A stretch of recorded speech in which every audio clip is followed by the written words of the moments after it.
Students, next point है प्रवीणता, आत्मसिद्धि, एकता, तृप्ति, विकास इत्यादि मूल्यों के प्रमुख लक्ष्य है। Perfection, self realisation, integration, satisfaction, development etcetera are the main aims of value. Next point, किसी भी समाज या सामाजिक संगठन की भलाई उसके द्वारा अपनाए गए मूल्यों पर निर्भर करती है। बेटरमेंट ऑफ एनी सोसाइटी और social group depends upon the consideration of important value. 18th point, मूल्यों की मुख्य विशेषताएं आत्मचेतना, स्थूलता, लचीलापन और आदर्श हैं। Main characteristics of value are subjectivity, objectivity, elasticity and abstract. Next, जीवन के लक्ष्य प्राप्त करने के लिए मनुष्य कुछ आदर्श अपनाता है, यही आदर्श मूल्य कहलाते हैं। For achievement of aims of life, human beings make some belief known as values.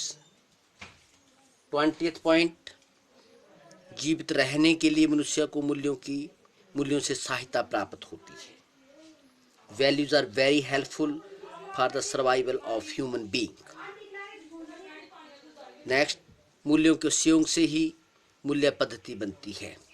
Values are unionised into the value system. Next, ज्ञान तथा फलदायक परिमाण मूल्यों के लिए आवश्यक हैं। Cognitive and affective dimensions are demented by values.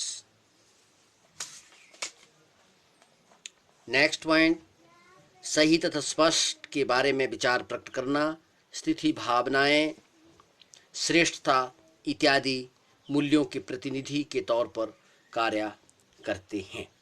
Value represent attitudes, feelings, preference and opinion about what is right and fair. Next point, मूल्य का अपना ही महत्व है। उदाहरणतः कोई भी न्यायप्रिय व्यक्ति अपनी सही राय दे सकता है। Value has its own importance, that is any justice loving person can pass good judgement. Next point, एक व्यक्ति जो न्याय की कीमत जानता है उसे न्याय प्राप्त करने के लिए बहुत सा बल लगाना पड़ता है, अर्थात संघर्ष करना पड़ता है। A person who value justice will have to use a lot of energy to explore it, right? तो स्टूडेंट्स, हमने मूल्यों के नेचर के बारे में पढ़ा, मूल्यों की प्रकृति के बारे में पढ़ा कि वैल्यूज़ जो है वो हमारे व्यवहार को निर्देशित करते हैं, ठीक है, या मूल्य मनुष्य को कार्य करने के लिए जो हैं वो बल प्रदान करते हैं, या मूल्य व्यावहारिक रूप में होते हैं, ठीक है। और जीवन के लक्ष्य प्राप्त करने के लिए मनुष्य कुछ आदर्श अपनाता है, यही आदर्श जो है वो मूल्य कहलाते हैं। तो इन सब चीज़ों से हम अंदाज़ा लगा सकते हैं कि वैल्यूज़ हमारे लिए कितना ज़्यादा ज़रूरी है।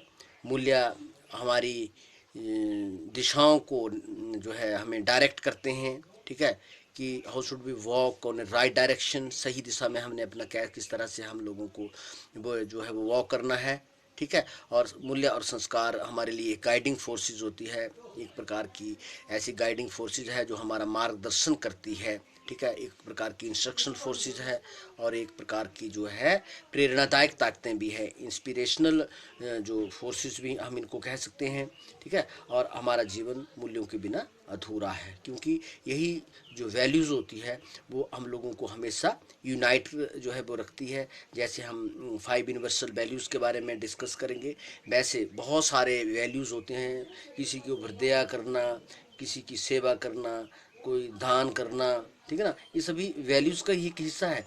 लेकिन फिर भी इन स्पाइट ऑफ ऑल उसमें 5 मेजर यूनिवर्सल वैल्यूज़ जो हैं वो ली गई हैं, ठीक है, जिनके ऊपर किसी भी शक्ति का, महाशक्ति का जो है किसी भी प्रकार का अधिकार नहीं होता है, और वो अपने आप में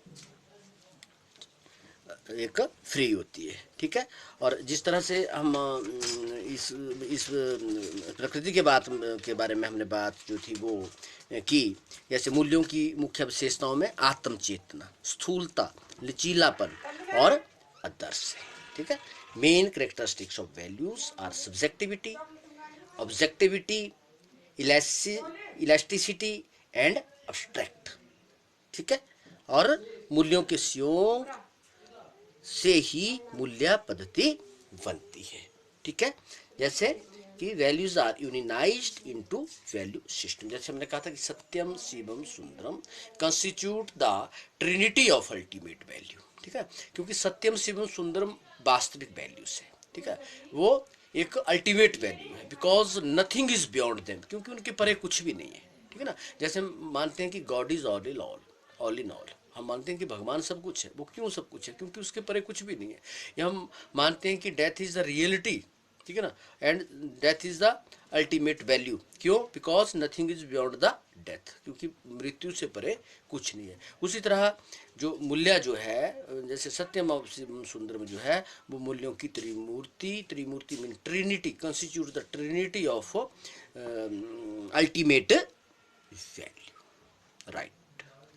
उसी तरह से आगे जो हम डिस्कस करेंगे कुछ फिलोसफिकल व्यूज़, ठीक है, जो दर्शन शास्त्र के अनुसार मूल्यों के बारे में कहे गए हैं। पंडित जवाहरलाल नेहरू ने कहा, संत थिरू वेल्लूर ने कहा, भगवत गीता में क्या लिखा है, गुरु नानक देव जी क्या कहते हैं।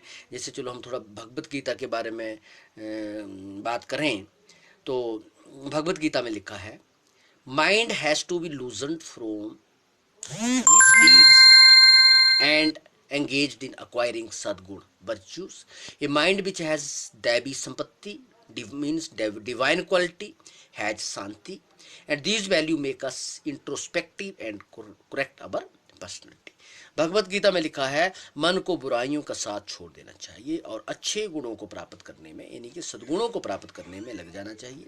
जिस मन में उच्च दर्जे के गुण या दैवी गुण हो, वह शांति को प्राप्त करता है, उसी मन में शांति का वास होता है। यह मूल्य हमें अंतरावलोकन, आत्ममंथन करने के लिए मजबूर करते हैं तथा हमारे व्यक्तित्व को निखारते हैं।